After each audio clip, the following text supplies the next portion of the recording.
तुम्हें जैसा ठीक लगे तुम करो। मैं फ्रेश हो लेता हूँ, उसके बाद सो जाऊंगा, नींद आ रही है मुझे।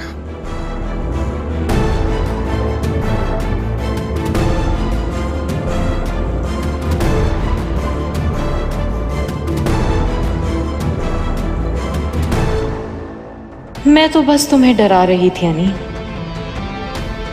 हाँ, ये सच है कि मैंने ये घर छोड़ने का डिसाइड किया था, लेकिन मेरी मॉम कह रही है कि तुम्हें कस के पकड़ के रखूं। कोई भी सवाल ना करने की सलाह दी है मुझे। ये भी कहा है कि मैं इस घर से कहीं ना जाऊं। तुम्हारे साथ ही रहने को कहा है मॉम ने।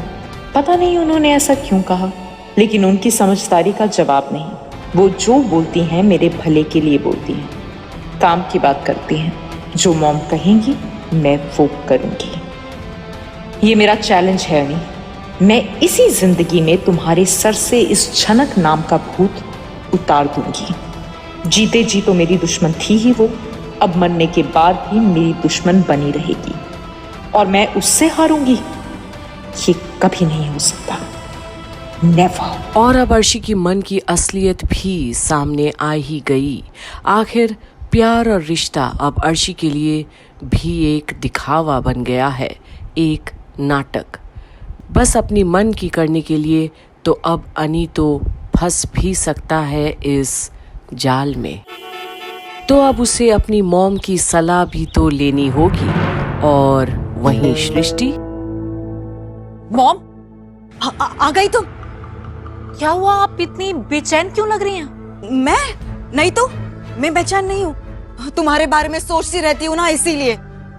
तुम्हें पता है ना, वो लड़की नूतन इसी शहर में रह रही है उसके पिता के साथ। हाँ, ये पूरा मैटर इतना अजीब हो गया ना, पता नहीं वो दोनों कहाँ से आके टपक पड़े। वो पहले तो तुम्हें झनक से मुकाबला करना पड़ रहा था, अब वो लड़की सामने आकर खड़ी हो गई है। मुझे तो कुछ समझ में नहीं आ रहा। अर्शी, तुम्हें ये भी पता है ना, इस शहर के एकेडमी में रजिस्टर करने का कल लास्ट डे है, याद है ना तुम्हें? हाँ मॉम, पता है, लेकिन मैं मेंटली इतनी अपसेट हूँ कि। क्या बात कर रही हो अर्शी? जो करना है वो तो करना ही है तुम्हें। क्या पता उस लड़की ने भी रजिस्टर किया हो तो मैं क्या उस लड़की को अवार्ड देने चाहूंगी? मैं एकेडमी की मेंबर हूँ, मैं जजेस के पैनल पे हूँ। हाँ, बाकी के जजेस मेरी बात सुनेंगे, लेकिन मुझे स्टेज पर जाकर उस लड़की को अवार्ड नहीं देना है। तुम समझ रही हो ना? मॉम चिल, अभी तक तो ये भी नहीं पता है कि नूतन ने रजिस्टर किया भी है या नहीं। आपको कैसे पता उसने किया होगा? मैंने खबर निकाली है अर्शी। और अब जो हाल सृष्टि का हो रखा है वो देखकर अर्शी भी चौंक गई है। एक नूतन नाम की नई लड़की ने इतना हिलाकर रख दिया सृष्टि मुखर्जी को। ये कैसे संभव हो सकता है?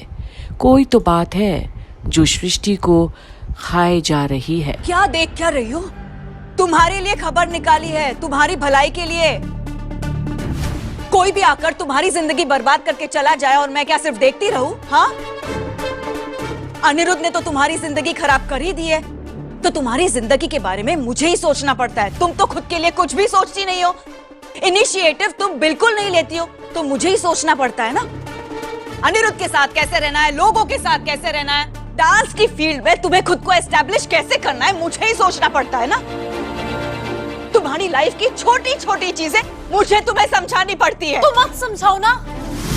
किसने बोला आपको समझाने को? वैसे भी मुझे अब ये सब अच्छा नहीं लग रहा है। मैं नहीं चाहती कि कोई भी मेरे बारे में कुछ भी सोचे। नॉनसेंस बातें बंद करो, नेगेटिव बोलना बंद करो अर्शी। और अब सृष्टि की बेचैनी के कारण कुछ कुछ समझ तो आ रही है। अर्शी का सुरक्षित होना हर तरफ से कितना जरूरी हो गया है अचानक सृष्टि के लिए। वहीं अब तुम्हें पता नहीं है कितनी मेहनत से मैंने तुम्हें डांस सिखाया है, तो तुम ऐसी बातें क्यों करती हो? तुम्हें अच्छा लगता है? What's wrong with you, mom? आप मुझ पे चिल्ला क्यों रही हैं? मैं पहले ही बहुत अपसेट हूँ। हनी उस नूतन से मिलने गया था। जानती हूँ मैं।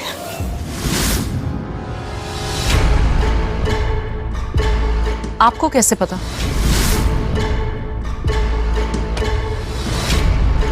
मैंने कहा ना, सारी खबर रखती हूँ मैं, और वो खबर तो रखती हूँ जिसके पीछे मेरा स्वार्थ है, और मेरा स्वार्थ है मतलब तुम्हारा भी स्वार्थ है।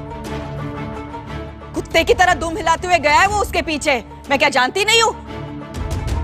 क्योंकि वो झनक जैसे दिखती है। और आज पहली बार अर्शी अपनी मॉम की ओर देखती है कि कैसे झनक जैसी दिखने वाली एक लड़की उसे भी परेशान करके तो रखी है, पर अब भी क्यों? क्या मॉम को कुछ और जानकारी है जो अर्शी को नहीं बताई है? पहले झनक ने तुम्हारी जिंदगी बर्बाद की, तुम्हारी शादी तोड़ दी, अब ये लड़की तोड़ देगी। ऐसा कुछ नहीं होगा मॉम। वो नूतन के पास गया था, लेकिन नूतन ने उसे जरा सा भी भाव नहीं दिया।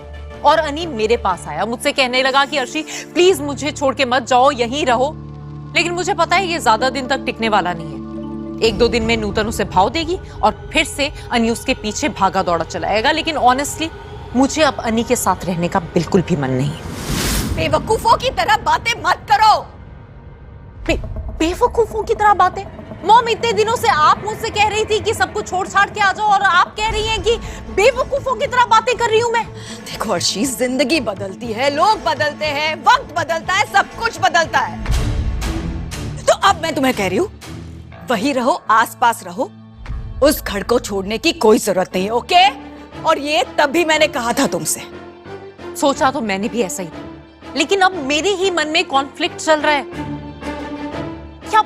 क्या मैं खुशियां डिजर्व नहीं करती हूँ? एक बेटर लाइफ डिजर्व नहीं करती? एक बेटर लाइफ पार्टनर डिजर्व नहीं करती? एक लड़की होने के नाते मैं भी तो जिंदगी की हर खुशी डिजर्व करती हूँ ना मॉम। क्या मुझे कोई और लड़का नहीं मिल सकता? इनफैक्ट जरूरी नहीं है ना किसी को पाना ही है। मैं अकेले भी तो रह सकती हूँ अपने डांस के साथ, वही बेहतर रहेगा। दिमाग खराब हो गया क्या तुम्हारा? और आज पहली बार सृष्टि इस कदर डांटी है अर्शी को, चिल्लाई है उस पर, जो सुनकर अर्शी भी अब चौंकती है। ये क्या बोले जा रही है आज उसकी मॉम? अचानक से लाइफ में इतना बड़ा यू टर्न लेने के लिए क्यों बोल रही है? अनी के पास रहने की ऑर्डर्स दे रही है, क्यों? सिर्फ इसलिए क्योंकि वो नूतन नाम की लड़की अचानक आ गई है, या मामला कुछ और ही है? ये देखने के लिए आप भी बने रहिए कंप्लीट बॉलीवुड की आगे की अपडेट्स के लिए कि आखिर अब सृष्टि मुखर्जी कौन सा नया सलाह देती है अपनी बेटी अर्शी को। बने रहिए कंप्लीट बॉलीवुड पर। ये दिमाग ही नहीं है। मुझे तो लगता है दिमाग ही नहीं है, इसलिए तुम्हारी ये हालत हुई है। इतने सालों से अनुरुद्ध ने तुम्हें बेवकूफ बनाया और तुम बन भी गई। कभी कभी तो मुझे लगता है कि मेरी परवरिश ही गलत हो गई है। हर्षी, मुझे बुरा लगता है तुम्हारे लिए। हर्षी, तुम मेरी इकलौती बेटी हो, बहुत सारी उम्मीदें हैं